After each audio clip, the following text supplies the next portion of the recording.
Hello students, we will continue with chapter 4 of business studies of class 11. In this session, we will discuss a new type of banking, that is e-banking. The growth of internet and e-commerce is dramatically changing everyday life, with the World Wide Web and e-commerce transforming the world into a digital global village. The latest wave in information technology is internet banking. It is part of virtual banking and another delivery channel for customers. Internet banking means any user with a PC and a browser can be connected to the bank's website to perform any of the virtual banking functions and avail any of the bank's services. The bank has a centralized database that is web enabled. All the services that the bank has permitted on the internet are displayed on the menu. Any service can be selected and further interactions is dictated by the nature of service. These types of services provided by the banks on the internet are called e-banking. It lowers the transaction cost, adds value to the bank relationships and empowers customers. E-banking is electronic banking or banking using electronic media. Thus, e-banking is a service provided by many banks that allows a customer to conduct banking transactions such as managing savings, checking accounts, applying for loans or paying bills over the internet using a personal computer, mobile telephone or handset computer. The range of services offered by e-banking are electronic funds transfer (EFT), automated teller machine (ATM) and point of sales (POS), electronic data interchange (EDI) and credit cards, electronic or digital cash. Benefits of e-banking. There are various benefits of e-banking provided to the customers, which are: e-banking provides 24 hours, 365 days a year services to the customers of the bank. Next, customers can make some of the permitted transactions from office or house or while traveling via mobile telephone. Next, it inculcates a sense of financial discipline by recording each and every transaction. Another benefit, greater customer satisfaction by offering unlimited access to the bank, not limited by walls of the bank, or less riskier and greater security to the customer as they can avoid traveling with cash. What are the benefits of e-banking to the banks? They are, first of all, e-banking provides competitive advantage to the banks. Next, e-banking provides unlimited network to the banks and not limited to the number of branches. The other benefit is load on branches can be considerably reduced by establishing centralized database and by taking over functions. We have discussed in detail the business service of banks provided to the economy. In detail, we have discussed the various functions of banks, the benefits of banking services to the business as well as society, the benefits of e-banking. Now we come to the next important service provided to the society and business, which is insurance. Friends, life is full of uncertainties. The chances of occurrence of an event causing losses are quite uncertain. There are risks of death and disability for human life, fire, burglary risk for property, perils of the sea for shipment of goods, and so on. If any of these takes place, the individuals or organizations may suffer a great loss, sometimes beyond their capacities to bear the same. It is to minimize the impact of such uncertainties that there is a need for insurance. Insurance is thus a device by which the loss likely to be caused by an uncertain event is spread over a number of persons who are exposed to it and who prepare to insure themselves against such an event. It is a contract or agreement under which one party agrees in return for a consideration to pay an agreed amount of money to the other party to make good a loss, damage or injury to something of value in which the insured has pecuniary interest, as a result of which some uncertain event. The agreement or contract is put in writing and is known as policy. The person whose risk is covered is called insured, and the firm which insures the risk of loss is known as insurer. Fundamental principles of insurance.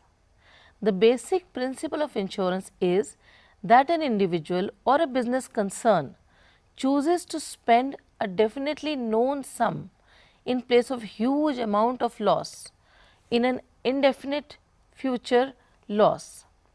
Thus, insurance is the substitution of a small periodic payment, that is premium.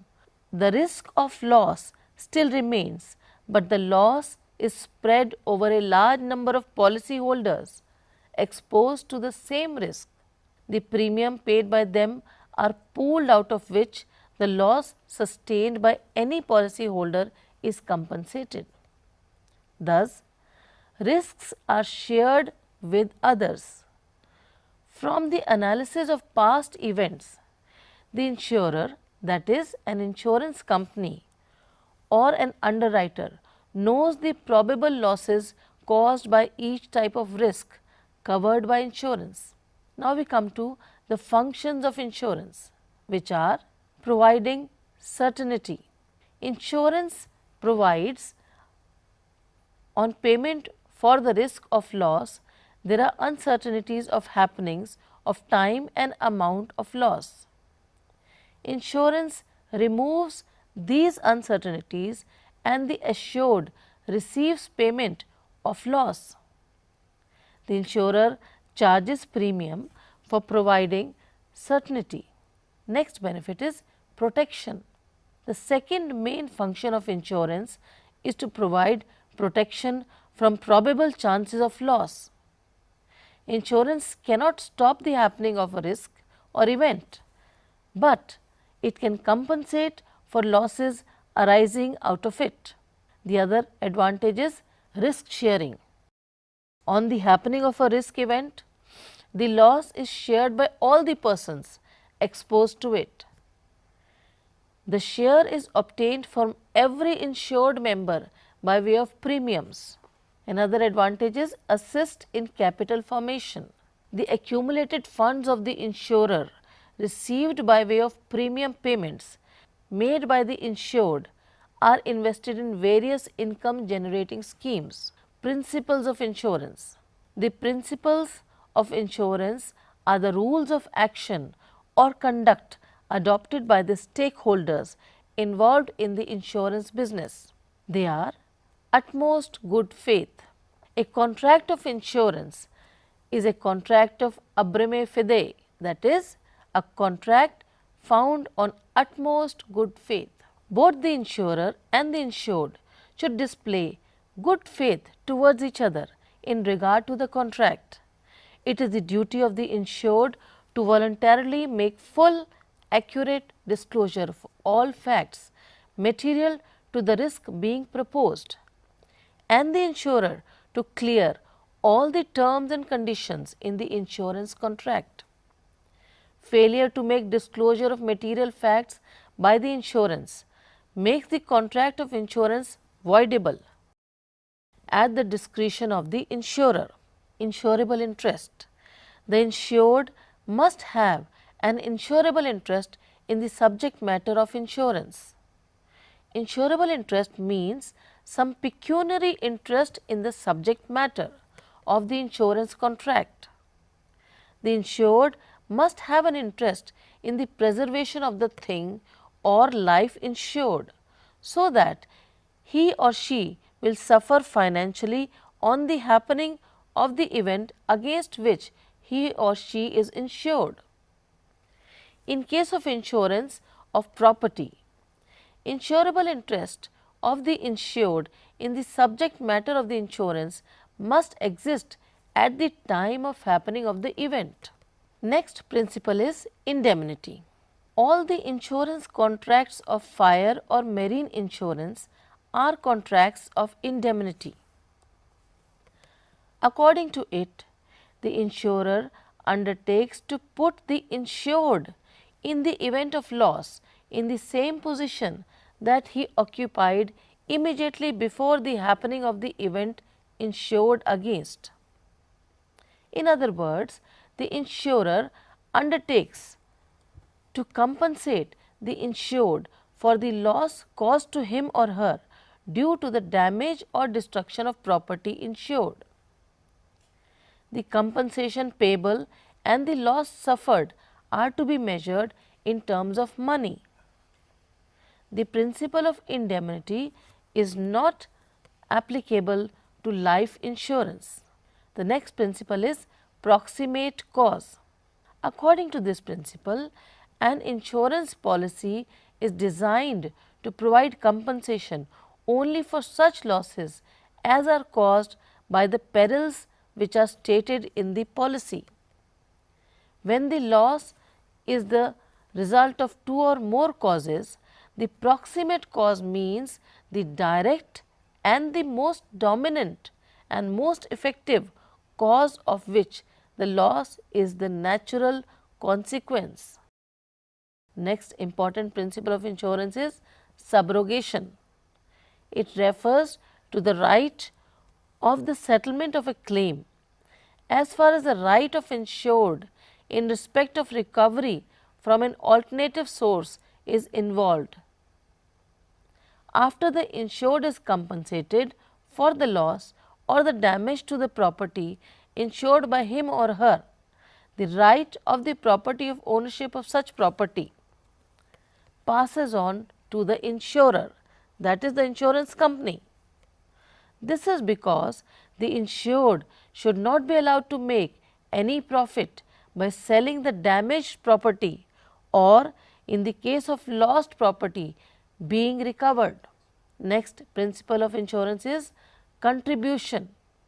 As per this principle, it is the right of an insurer who has paid claim under an insurance to call upon other liable insurers to contribute for the loss of payment. It implies that in case of double insurance, the insurers are to share the losses in proportion to the amount assured by each of them. In case there is a loss, when there is more than one policy on the same property, the insured will have no right to recover more than the full amount of his actual loss. If the full amount is recovered from one insurer, the right to obtain further payment from other insurer will cease. Next principle is mitigation. This principle states that it is the duty of the insured to take reasonable steps to minimize the loss or damage. Suppose goods are kept in a storehouse which catches fire. Then the owner of the goods should try to recover the goods and save them from fire to minimize the loss or damage. The insured must behave with great prudence and not be careless just because there is an insurance cover. If reasonable care is not taken, like any prudent person, then the claim from the insurance company may be lost.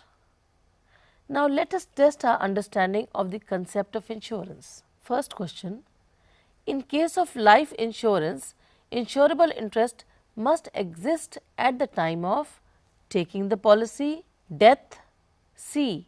A and B, or D, neither A nor B? The answer is A. Second question, which of the following is not a contract of indemnity? A.